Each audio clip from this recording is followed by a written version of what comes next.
For the first time in 5 years, ISIS released a video displaying their leader, Abu Bakr al-Baghdadi. In the video, the ISIS leader praises the Sri Lanka attackers. Those incidents, which were carried out on Easter Sunday in Catholic churches and upscale hotels, left more than 250 people dead. ISIS has claimed responsibility for the bombings, despite the Sri Lankan government saying it was a local terror cell that committed them. The new video shows al-Baghdadi seated on a rug with a machine gun next to him.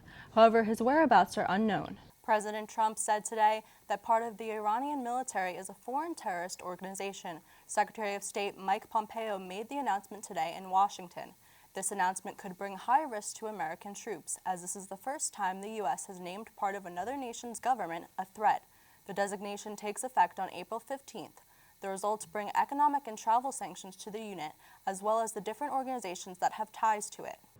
Arraigned in federal court earlier today in Santa Ana, California, attorney Michael Avenatti has pleaded not guilty to all charges that he stole millions of dollars from clients, cheated on his taxes, and lied to investigators. Indicted earlier this month on 36 counts of wire and bank fraud, his trial was scheduled to start on June 25th. And the government estimated it would last 15 days. Avenatti rose to fame representing adult film actress Stormy Daniels in her legal battles against the president. He was arrested in March in New York on a separate case, alleging he demanded millions to stay quiet about claims he was planning to reveal Nike possibly paying high school athletes. Avenatti has denied all of the accusations. Baltimore police say a gunman opened fire in the middle of two cookouts yesterday night, killing at least one person and injuring several others. The gunman approached the intersection where two cookouts were taking place on opposite sides of the 2500 block of Edmondson Avenue and began firing into the crowd, possibly targeting one or more people. According to police, a man who had been shot and ran to a nearby church and collapsed has been pronounced dead. Authorities need help identifying the gunman, an alleged black male, and a possible second shooter. Students at Hofstra University are ready to vote in the midterm elections. One area of interest for many going to the polls is the issue of climate change. We only have one Earth, and we're slowly destroying it. Although the Hofstra University campus may look beautiful, there are issues at stake when it comes to our current climate. Environmentalism isn't the most prominent aspect of politics, so I feel like it often gets pushed aside, so it's not really focused on. Dr. Robert Musil, CEO of the Rachel Carson Council, says, "If we want to see change happen, it is up to us."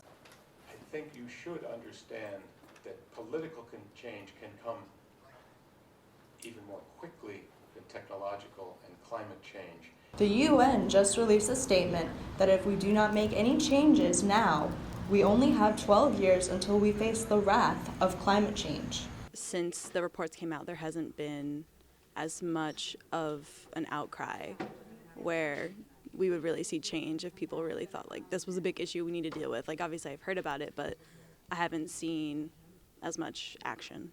In order to be engaged, our highest chance is if everyone goes out to vote.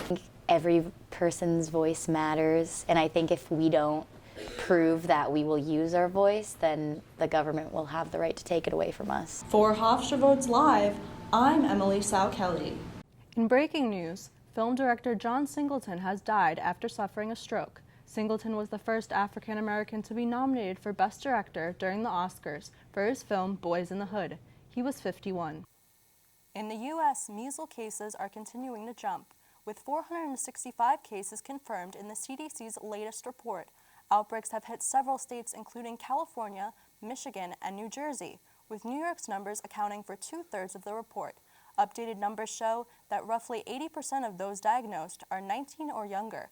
The CDC recommends that all children receive 2 doses of the measles vaccine, which has proven to be 97% effective. Felicity Huffman and 13 others have pled guilty to bribery and other forms of fraud in the recent college admissions scandal. Huffman admitted to paying William Rick Singer $15,000 to participate in the college entrance exam scheme and says she is ashamed of her actions and says her daughter knew nothing. Stanford University announced it has expelled a female student who provided false material in her college application. Last month, Stanford sailing coach John Vandemore pled guilty to conspiracy to commit racketeering for accepting bribes in exchange for admitting 2 unqualified sailing applicants. Stanford is the second school to expel. Kimberly Sue Endicott was rescued yesterday after being held hostage in a Ugandan national park. Endicott and her tour guide Jean-Paul Remezzo were on a game-watching drive when the pair was taken at gunpoint on April 2nd. The gunmen later used their hostages' phones to issue ransom demands of $500,000. They were freed unharmed from the Democratic Republic of the Congo with help from Ugandan security forces and U.S. military intelligence. President Trump tweeted yesterday afternoon that he was pleased to report that the Americans had been freed.